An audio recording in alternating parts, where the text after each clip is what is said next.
जय Hind and welcome to the channel.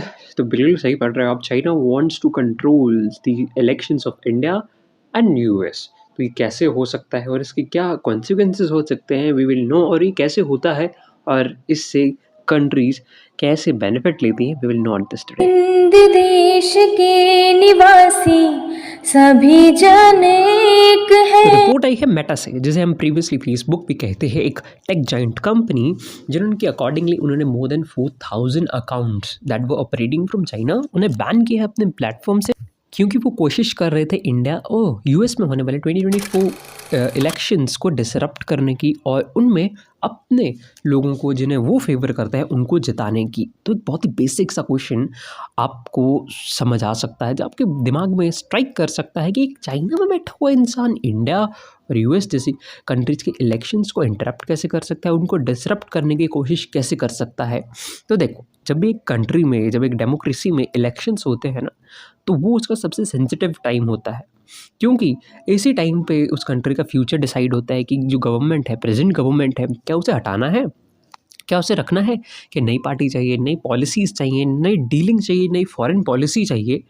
तो इसी टाइम पे अगर आप उस कंट्री कि जो पॉपुलेशन है उसको इंटरनेट पे कुछ ऐसी तरह पेनिट्रेट कर सको कि आप जिस गवर्नमेंट को चाहते हो, जिस पार्टी को चाहते हो, जिन पॉलिसीज़ को आप फ्रेम करवाना चाहते हो उस कंट्री में, अगर आप उस पार्टी को ले आओ तो आप बहुत ही आसानी से डील कर सकते हो, जियो पॉलिटिकली गेन्स कर सकते हो।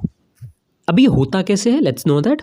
अब देखो, बहुत ही सिंपल सी चीज़ है, ये किया जाता है चाइना में बैठे हुए इंसानों के द्वारा। वो क्या करते हैं, एक इंसान हज़ारों पोस्ट डालता है और लाखों की तादाद में ये post social media, different social media, x.com, Facebook, YouTube, Twitter, मतलब जितने भी आपको प्लेटफॉर्म्स जानते हैं आप, वहाँ पे हज़ारों और लाखों की तादाद में पोस्ट किए जाते हैं, जिन पे आना शुरू होते हैं लाइक्स।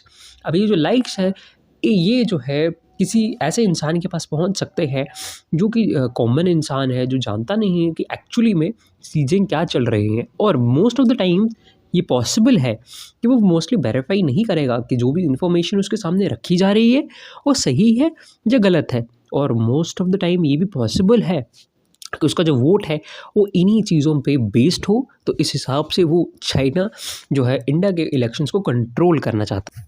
क्या आपको ऐसे कुछ उदाहरण देखने को मिलते हैं कि किसी और कंट्री ने भी ऐसा कुछ किया? तो बिल्कुल, एक बहुत ही फेमस ऑर्गेनाइजेशन, एक एजेंसी है इज़राइल की। बिल्कुल, इज़राइल अपने नाम, भले ही इसका नाम सुना हो, हम इंडिया में ज़्यादा बात नहीं करते, लेकिन एक टीम जॉर्ज नाम की इनकी एजेंसी है, जिसे सीक्रेट ऑफ सीक्रेट्स एजेंसी कहा जाता है।